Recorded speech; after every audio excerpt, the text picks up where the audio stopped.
Panorama group, जो सोचता है वो करता है। उपेंद्र कुशवाहा जी के हार से एनडीए का हर गठबंधन का घटक दल मर्माहत है, आहत है, कार्यकर्ता भी परेशान। हमारा राजनीतिक मतभेद हो सकता है, लेकिन एक गाना गाने वाला आदमी जिसका गाना आप घर में सुन नहीं सकते हैं अपने परिजन के साथ, उसको भी लोग मतदान कर रहे हैं। तो प्रार्थना है मेरा कि लालू यादव के पास, क्योंकि आप तो भूमि संघर्ष करने वाले लोग हैं, 43 बीघा 12 कट्ठा 16 दूर जमीन पटना में है, उस पर लाल झंडा गाड़िए जल्दी। अरे वो तो शीर्षासन कर रहा है, शीर्षासन करता है कि काहे हार गए, रोता है सब अकेले में, विधवा विलाप करता है कि नीतीश जी के साथ ऐसा व्यवहार नहीं करना चाहिए था कांग्रेस को। अब एहसास हो रहा, भतीजा तो बेचारा परमानेंट बेड रेस्ट में चला गया। नमस्कार, आप देख रहे हैं न्यूज़ फॉर नेशन। मैं आपके साथ तबजीत सिंह। 2024 लोकसभा चुनाव का जो परिणाम है वो सामने आ चुका है। तो वहीं बात करें तो बिहार में जो 40 लोकसभा सीट पर एनडीए को सिर्फ 30 सीटों पर ही जीत हासिल हुई। तो वहीं बात करें तो राष्ट्रीय लोक मोर्चा के जो राष्ट्रीय अध्यक्ष है उपेंद्र कुशवाहा ने भी चुनाव लड़ा, जिसको लेकर साफ तौर पर उपेंद्र कुशवाहा ने कहा कि हमें क्यों हार का सामना करना पड़ा, सब कोई जान रहे हैं। इसे बात करने के लिए हमारे साथ हैं जदयू के मुख्य प्रवक्ता हैं नीरज कुमार। कैसे देख रहे हैं जिस तरह से उपेंद्र कुशवाहा को हार सामना पड़ा? वो कह रहे हैं कि सब कोई जान रहा है कि हमें क्यों हारना पड़ा।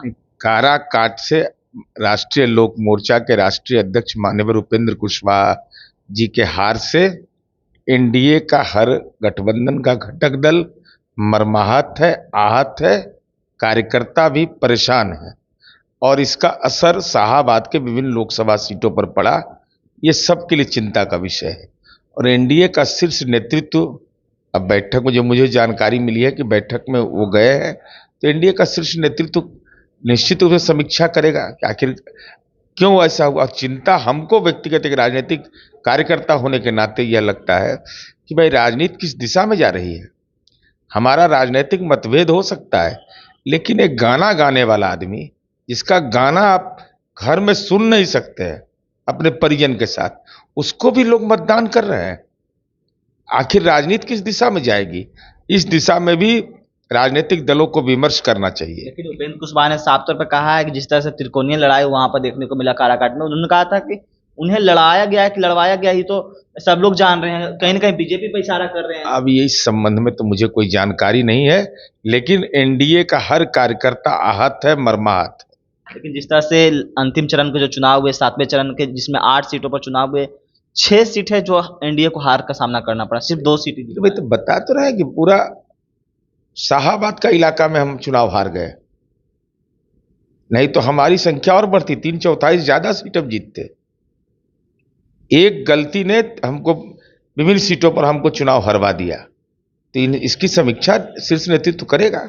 क्या गलती हुई जो आप लोगों को हारना पड़ा? इस संबंध में मुझे कोई औपचारिक जानकारी नहीं है, मैं उन इलाकों में गया भी नहीं था, लेकिन जो कार्यकर्ताओं से फीडबैक मिला उसके आधार पर हम ये जरूर कह सकते हैं कि काराकाट में जो वोट का बंटवारा हुआ उससे जीते, और काराकाट से जो जीते हैं उनसे हाथ जोड़कर प्रार्थना है मेरा कि लालू यादव के पास, क्योंकि आप तो भूमि संघर्ष करने वाले लोग हैं, 43 बीघा 12 कट्ठा 16 दूर जमीन पटना में है, उस पर लाल झंडा गाड़िए जल्दी, गाड़ी चलाइए, नहीं तो आपको जनता ने जनादेश इसी बात के लिए कि जो भूमि संघर्ष में आप कहते हैं कि भूमि का बंटवारा होना चाहिए, तो भूमि का बंटवारा करिए लालू यादव का संपत्ति पर, लाल झंडा गड़िए, नहीं तो फर्जी क्रांतिकारी माने जाइएगा।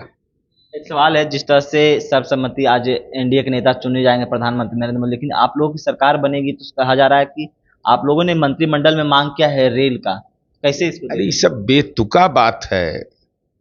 बिना शर्त समर्थन एनडीए को हम लोगों ने दिया है आदरणीय नरेंद्र मोदी जी को तीसरी बार प्रधानमंत्री बनने का। और कौन विभाग मिलेगा नहीं मिलेगा ये विशेषाधिकार माननीय प्रधानमंत्री जी का है, माननीय मुख्यमंत्री जी का है सलाह देने में भूमिका। जो पार्टी के राष्ट्रीय अध्यक्ष हैं, जो संसदीय दल के नेता चुने जाएंगे, उनकी भूमिका होगी। इसलिए ये सब बयान केवल मीडिया में कयास लगाए जा रहे हैं।